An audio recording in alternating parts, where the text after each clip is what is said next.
Well, I'm a great supporter. As I've said through this talk, that I believe the most significant change that will take place in the next decade is clubs being empowered to meet the needs of their members and their communities. And the way you do that is to get your club together to talk about what is that need, what do we want as individuals from Rotary. So I think the club visioning exercise and the strategic planning process is a really important way of establishing how that might go forward. It's interesting, I've been through the club visioning exercise with my own club, and after a day's work we recognised that we wanted to be the organisation in our community that people came to when they wanted to get something done. We would be seen as people who did the job. And so that changed the atmosphere in our club, because when we're debating something now, it becomes, well, what are we going to have to get this done? Which is really quite a change from meeting after meeting. And I think that is a way that clubs will start to find their own reason for being, and therefore member satisfaction and club growth will follow. There is no doubt that active clubs who have got an idea of what they're there to do don't have membership issues, because people arrive, they're busy, they meet their own personal needs, it just works, and they'll grow. I mean, Rotary should help promote leadership, it should help people grow personally, and it certainly should take a leadership role in the community.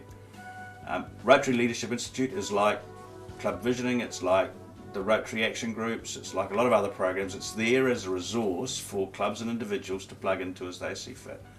Rotary International also provides training, at virtually every level, and manuals at every level, and club leadership plans, district plans, club presidents plans. I mean, it's a pretty thorough training processes available inside Rotary, which I think help build individual leaders if they choose to participate in those programs.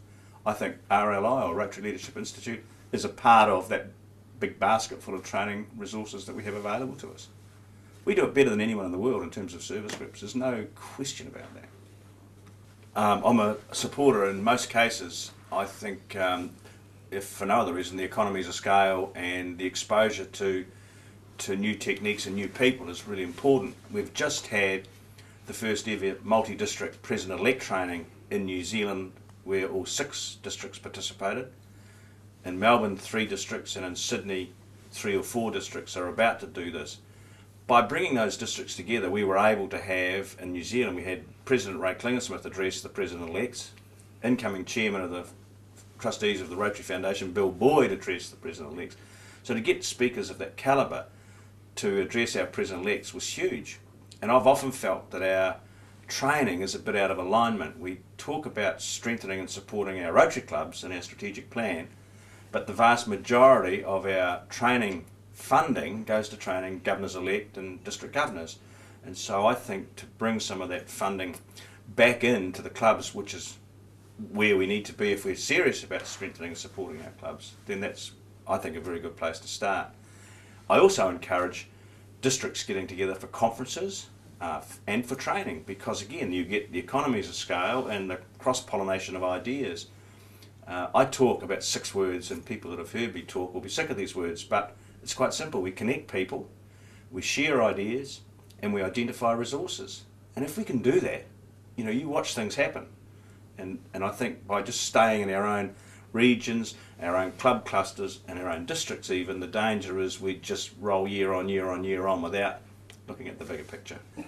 But by empowerment, I think the recent move in this part of the world to multi-district president-elect training has helped people see beyond their own club and beyond their own district, and that's the beginning of the empowerment process. There is another way, there is a different way, so we don't roll things year on year.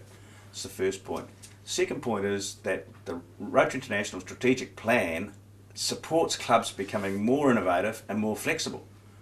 What bigger invitation can you get in terms of empowerment to try new things to meet the needs of your members and your communities? Revitalisation is the same, and re-energise is the same. I think it's going to become more and more difficult to change the culture of our more established conservative Rotary clubs. And why should we? The people in those clubs, usually male, because the nucleus was formed before we had women members, have done superb work in their communities, and they are in their twilight years of their club, and friendship and comradeship and fellowship and all those words are much more important. Their working days might be over. But that's not to say that in that same community we couldn't have a new, revitalised, re-energised club full of young members to meet the needs of those people. So I don't think it's a clash, but we do. Rotary needs to connect with that next generation, and to do that, we've got to make sure that we use contemporary language. We've got to make sure that we don't confuse them with acronyms. We've got to make sure we don't stifle their initiatives with rules for everything. So we need to change to accommodate those people that your and my children and grandchildren's age. So if the message is about change, always change is difficult because we want to do it at different speeds and we'll see things differently, and inevitably it creates some tension. And I'm not proposing that we should move into a whole period of tension. But if every Rotarian who has represented and talked change, and we're very good at talking it, but not so good at when it affects us, but if we all said we will be the change that we want to see in Rotary, then that will start to progress us along the road.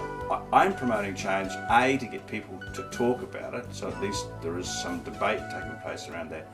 But I fear that the good work that's been done for the last 105 years in this organisation is in danger of being lost or minimised if we can't continue to get the growth of membership and project work and make those customers happy. Then we'll do it for the next 105. I have no doubt we will, but we need to continue to have this debate, and we will go for another 105 years.